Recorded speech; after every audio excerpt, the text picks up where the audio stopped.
Dragon movie के अंदर जो गोल्डन ट्रायंगल के बारे में हमें बताया गया है, तो इसके अंदर जो कुछ कंट्रीज एंड उनकी बॉर्डर्स आती है, वहां पर सबसे पहला आता है बुर्मा, म्यांमार, थाईलैंड एंड और भी मल्टीपल कंट्रीज वगैरह आती है जिनकी बॉर्डर्स होती है अपने इस बरमूडा ट्रायंगल से कनेक्ट। एंड इसके अलावा भी बहुत सारी मल्टीपल कंट्रीज हैं। अब देखो, ड्रैगन मूवी का जब से ये इसने सबसे पहला ग्लिम्स रिलीज करा है 4.5 मिनट का, लोग बहुत ज़्यादा इस फिल्म के बारे में चीज़ें जानने के लिए एक्साइटेड हैं। तो सबसे पहले स्टोरी की बात करें तो यहाँ पर से हमें 1967 के अंदर ये कहानी जो है टेक प्लेस लेते हुए दिखाई देगी, जहाँ पर अपने जो ब्रिटिशर्स इंडिया के अंदर आए थे तब उन्होंने बहुत सारी चीज़ों को लूटा, लेकिन वो जो है आए थे ओपियम पॉपी के लिए। एंड ओपियम पॉपी एक ऐसा पौधा होता है जिसके चलते आप जो है इसको देन उसके सीड्स वगैरह से आप हीरोइन सब्सटेंस को बनाते हो। हीरोइन एक ऐसा जो है चिपचिपा जेल लाइक सब्सटेंस है जो कि होता है बहुत ज़्यादा एडिक्टिव, यानी कि ड्रग्स।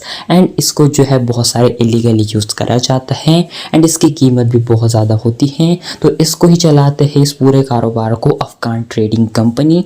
एंड वेल, ये स्टेट होती है अफगानिस्तान के अंदर एंड वहाँ पर अलग अलग कह सकते हो कि अपने जो है एक पूरा का पूरा सिस्टम है इन सारे प्रोसेसेस का। जैसे यहाँ पर कह सकते हो कि KGF के अंदर पूरे के पूरा गोल्ड्स का था एंड सेम अपने सालार के अंदर खानसारा का एक अलग सिस्टम था। तो इस बार ड्रैगन मूवी के अंदर होने वाला है ये पूरा का पूरा अफगानिस्तान का अफगान ट्रेडिंग कंपनी का पूरा ये सिस्टम। लेकिन वही दूसरी तरफ हमें दिखाई देता है इन चीज़ों को हैंडल करते हुए अपना अफगानिस्तान भी, एंड दूसरी तरफ गोल्डन ट्रायंगल जिसके बारे में आपको बताया। तो गोल्डन ट्रायंगल के बारे में भी इन्होंने सिर्फ नाम बताया है, उसके बारे में कोई भी चीज़ें पूरे ग्लिम्स में दिखाई नहीं है। लेकिन वेल, इसी के अराउंड हमें जो ये स्टोरी दिखाई देगी। एंड खैर, सबसे पहले अगर हम ये तो फिलहाल चीज़ें हो गई स्टोरी की, एंड अब हम बात करते हैं फिल्म के उन कैरेक्टर्स की। तो यहाँ पर हमें सबसे पहले जो इंट्रोड्यूस कराया जाता है सारे के सारे विलन से, जो कि है अपने अफगान ट्रेडिंग कंपनी से। एंड यहाँ पर उनको इंट्रोड्यूस करती है रुक्मिनी वसंत। एंड एक नोट करना, जब रुक्मिनी वसंत का कैरेक्टर सबसे पहले आता है तो बच्चे रोने की आवाज़ आती, तो शायद मे बी उनके हाथ में, मुझे लगता है मे बी बच्चा वगैरह हो सकता है। एंड ये चीज़ें हो सकती है अब मे बी जो है किसी अदर बच्चे के जन्म की जो है क्राइम की वॉइस हो सकती है, लेकिन मे भी क्या पता ये रुक्मिनी वसंत का मे भी जो है बच्चा हो सकता है। तो खैर, वो जो है सबसे पहले हमें जो है सारे अपने मेंबर से इंट्रोड्यूस करवाते हुए दिखाई देती है। सबसे पहले आते हैं मेन बॉस अपने दादा सरकार, जो कि है अपने बॉस है इस पूरे के पूरे अफगान ट्रेडिंग कंपनी के। देन आता है सुजय सरकार, यानी इनका ही बेटा होगा, जो कि होगा सेकेंड इन कमांड इस ATC का, यानी अफगान ट्रेडिंग कंपनी का। देन थर्ड कैरेक्टर होता है बॉबी सरकार, ये भी उनका ही बेटा, यानी इनका ही पूरा ये फैमिली ट्री है, जो कि हो गए वजीर अपने इस पूरे के पूरे ATC के। फिर आते हैं राव, जो कि है अकाउंटेंट इस ATC के।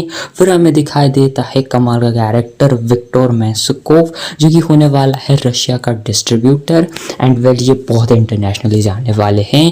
एंड हमें फिर जो है सोमालिया का भी एक अपना सेल्फ कह सकते हो लॉर्ड दिखाई देता है, जनरल डुरन। एंड ये भी काफ़ी देखने में जो है कह सकते हो ईवल दिखाई देता है।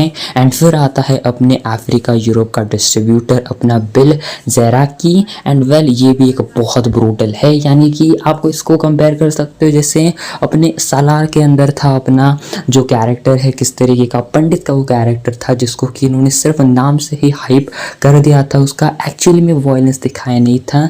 तो वेल, मेरे ख्याल से कुछ ऐसा एक बहुत ब्रूटल वायलेंस एंड सन की कैरेक्टर दिखाई दे सकता है, इसके लिए मैं बहुत एक्साइटेड हूँ। फिर हमें दिखा देता है दी ट्रेनर। एंड ये ट्रेनर की आंखें कुछ अजीब सी है, तो मे भी ब्लाइंड भी पर्सन हो सकता है। लेकिन वेल, इसके पास जो है अपने जो है ट्रेनर्स हैं एंड लगभग जो है इन्होंने 91 डेथ्स करे हैं। एंड वेल, हमें फाइनली जो है 7वें दिन का, मतलब ये जो हर एक दिन की बात करती है रुक्मिनी वसंत। एंड हमें फाइनली कैरेक्टर दिखाई देता है अपने लूगर का, जो कि है असैसिन इन चीफ, जो कि हमें दिखाई देता है इस पूरे के पूरे अफगान ट्रेडिंग कंपनी का। अब लूगर एक थोड़ा सा अजीब नेम है, अब मे भी शायद उनका ये निकनेम वगैरह भी हो सकता है, अलग कुछ नाम हो सकता है उनका रियल, लेकिन लूगर कुछ नाम होगा अपने जूनियर एनटीआर का, जो कि असैसिन इन चीफ होगा इस अफगान ट्रेडिंग कंपनी का। एंड फिर हमें दिखाई देता है अपनी जलील रहमान का कैरेक्टर, जो होने वाला है अफगानिस्तान का लॉजिस्टिक हेड। लेकिन नोट करना, वो जो है उसके हैंडकफ है वो बंदी है। अब पता नहीं वो जेल जा रहा है तो क्यों, इसके पीछे कोई ना कोई वजह होगी। एंड वही पूरा कहानी ये बता रहा होता है रुक्मिणी वसंत के साथ। एंड फिर हमें जो दिखाई देते हैं अपने अनिल कपूर का कैरेक्टर, जो कि होने वाला है चीफ ऑफ नार्कोटिक्स, जो कि इंडिया से होने वाले हैं। उनका जो नाम होने वाला है वो होने वाला है रघुवीर राठौर। एंड वेल यहाँ पर से ये बहुत चीज़ें इंटरेस्टिंग होने वाली है। एंड कुछ इस तरीके से पूरे हमें ये स्टार कास्ट दिखाई देती है।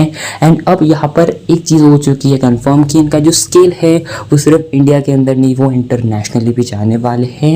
एंड अगर वही बात रही यहाँ पर इस फिल्म की, तो बहुत सारी चीज़ें हैं। अभी ये सिर्फ उनका ग्लिम्स था। फिल्म जो है 11 जून 2027 में रिलीज़ होने वाली है। पूरा एक साल से भी ज़्यादा का टाइम है, तो और भी चीज़ें आएंगी। लेकिन हाँ, इन्होंने ये सिर्फ ग्लिम्स इसलिए रिलीज़ करा, इतना बड़ा एंड इतनी सारी चीज़ों को दिखाया, ताकि ये दिखाना चाहते थे वर्ल्ड को कि हम इस बार सारी जो है लिमिट्स को पुश करने वाले हैं। ऑलरेडी अपने जो है, अब देखा जाए तो प्रशांत नील ने भी अभी थोड़ा सा जो है अपना, जो कह सकते हो कि जो एक डार्कर टोन था वो चेंज करा है।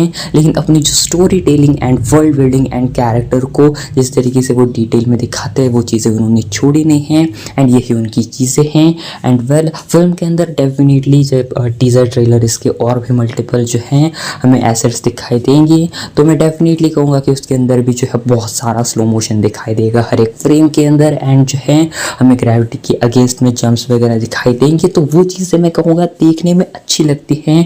एंड वेल, ये प्रशांत नील का मैं कह सकता हूँ एक कोर उनका स्टाइल है जिसको मैं पसंद करता हूँ। डार्कर टोन रहता है वो भी देखने में काफ़ी पसंद आता है, लेकिन इस बार थोड़ी लाइटर चीज़ें जो है दिखाई दे रही है, वो अच्छी बात है। एंड बाकी इस फिल्म के लिए मैं बहुत ज़्यादा एक्साइटेड हूँ। 2 पार्ट्स की फिल्म होने वाली है। एंड देखकर लगता भी है क्योंकि ईजिली एक पार्ट के अंदर ये कहानी एंड नहीं होगी। एंड अपने धुरंधर की तरह ये लगभग 6 या 5 महीने के गैप के बाद रिलीज़ करने का प्लान कर रहे हैं, तो एक्सपेक्ट करो कि शायद दिवाली या दिसंबर में इसका जो है सेकंड पार्ट हमें 2027 में दिखाई दे सकता है।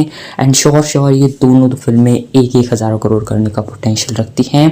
एंड प्रशांत नील का ऊपर से ये ड्रीम प्रोजेक्ट है उनके ड्रीम हीरो के साथ में, तो पूरी अपनी जान लगा देंगे इस फिल्म के अंदर। एंड वेल, इस फिल्म के लिए मैं बहुत ज़्यादा एक्साइटेड हूँ। एंड हाँ, ये वायलेंस के अंदर भी और भी तगड़ा बेंचमार्क सेट करेगी, क्योंकि श्योर ये ए रेटेड फिल्म होगी। बाकी अब बात रही इस फिल्म के क्या कनेक्शन की, तो मुझे लगता नहीं पर्सनली अपना इससे कुछ जो है सलार या फिर केजीएफ का कनेक्शन होगा। एंड सलार तो देखा जाए तो अभी लगभग 2000 के अराउंड की कहानी कुछ टेक प्लेस लेती है। एंड अपने रॉकी की कहानी लगभग कुछ बहुत ही पहले की है, मतलब एनटीआर नील की कहानी से भी बहुत पहले की। तो मुझे लगता नहीं कि इनका कनेक्शन कुछ हो सकता है। बाकी अब लेट्स सी होता है तो बहुत बड़ी बात है, लेकिन आई थिंक इस फिल्म के बाद वो कुछ अपना यूनिवर्स क्रिएट कर सकते हैं। लेकिन हाँ, इस फिल्म के लिए मैं बहुत ज़्यादा एक्साइटेड हूँ। एंड वेल, आप बताना कमेंट में कैसा लगा ड्रैगन मूवी का।